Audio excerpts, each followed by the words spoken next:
Chào các bạn, hôm nay bếp nhà cô Mỹ sẽ hướng dẫn cho các bạn làm một món bánh có nguồn gốc xuất xứ từ Úc. Đó là bánh Lamington. Cô mời các bạn cùng theo dõi.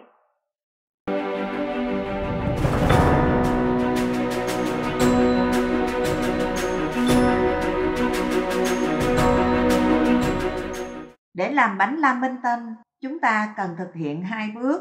Bước đầu tiên là làm bánh bông lan. Nguyên liệu để làm bánh bông lan gồm có 5 quả trứng gà, 100g đường cát trắng, 1 ống vani, 125g bột mì số 8, nửa muỗng cà phê bột nổi, 1 muỗng canh dầu ăn, 30g sữa tươi không đường và một ít mứt mơ. Các bạn có thể dùng mứt mơ hoặc là mứt dâu tùy theo khẩu vị của từng người. Để làm chocolate sauce bọc bên ngoài bánh Lamington, nguyên liệu gồm có 200g sô-cô-la đen, 190g sữa tươi không đường, 100g kem sữa béo và 100g dừa sấy khô.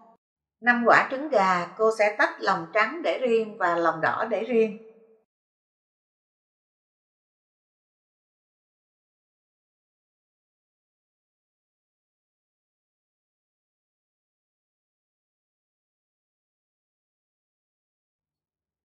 Sau khi đã tách lòng trắng để riêng và lòng đỏ để riêng, cô sẽ dùng máy đánh bông lòng trắng trứng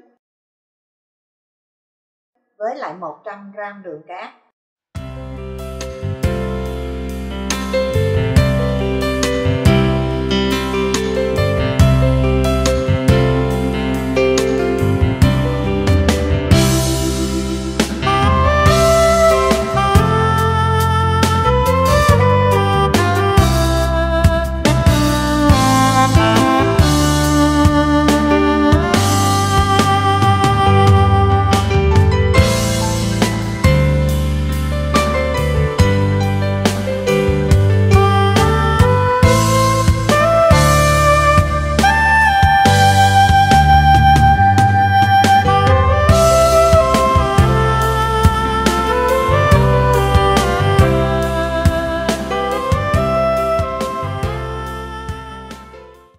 Kèm với lại 1 ống vani.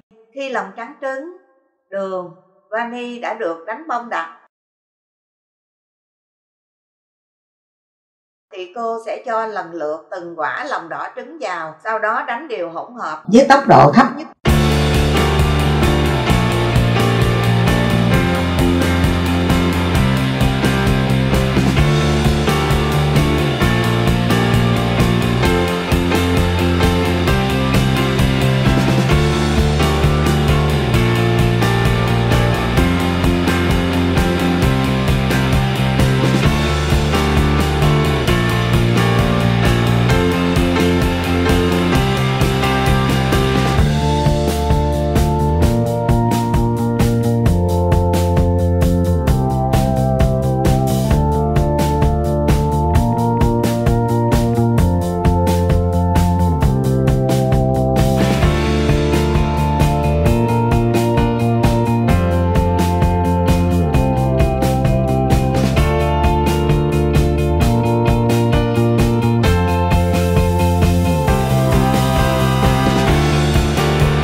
Các bạn quan sát chớp trứng treo và không rơi xuống ở dưới lòng đánh của máy đánh trứng. Thì lúc này chúng ta dừng lại và cô sẽ cho bột vào trộn từ từ, rưới xen kẽ chất lỏng. Cô sẽ cho bột mì và bột nổi vào rây, sau đó rây lần lượt từng phần xuống, trộn đều hỗn hợp. Thao tác các bạn chú ý trộn hỗn hợp phải đều tay, nhẹ và nên trộn rút ngắn thời gian trộn thì bánh bông lan sẽ đạt được kết quả tốt nhất. Nào bây giờ cô mời các bạn cùng theo dõi.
Lót giấy xuống đáy khuôn, cô dùng một cái khuôn hình vuông có đường kính là 20 cm.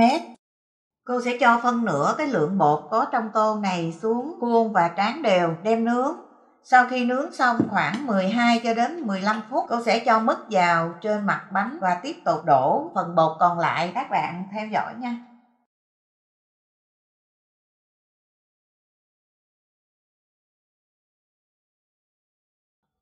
Bánh được nướng ở nhiệt độ 175 độ. Thời gian nướng khoảng 20 đến 25 phút. Các bạn sẽ khởi động lò trước khoảng 10 cho đến 15 phút cho nhiệt độ ổn định. Giờ thì cô sẽ mang cái khuôn bánh và để vào trong. Khi bánh nướng được khoảng 13 phút, cô sẽ mang ra, dỡ nắp lò ra và cho mứt vô. Các bạn làm thao tác nhanh nha.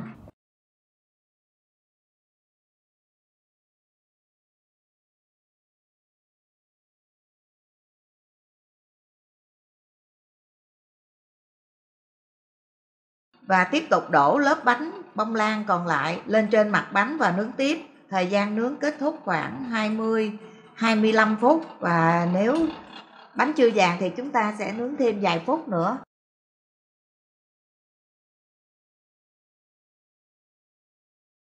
Bánh đã vàng, cô mang bánh ra để nguội, sau đó cắt miếng.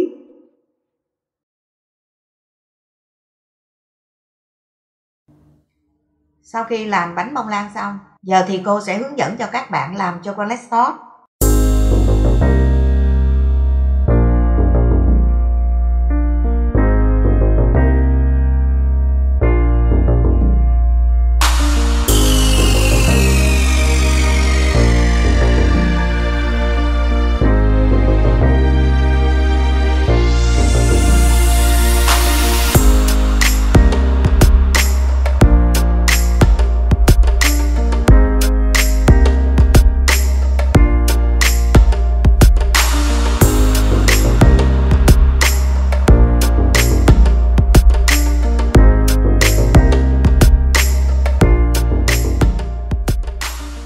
Khi bánh đã nguội, cô sẽ gỡ bánh ra và cắt thành những miếng vuông nhỏ, có cạnh là khoảng 3 phân.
Bánh sau khi được cắt xong thành những miếng vuông như thế này, cô sẽ nhúng qua chocolate sauce và sau đó lăn qua dừa.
Bánh Lâm Minh Tân, bếp nhà cô Mỹ đã làm xong. Mời các bạn cùng thưởng thức. Hẹn gặp lại các bạn trong video kế tiếp.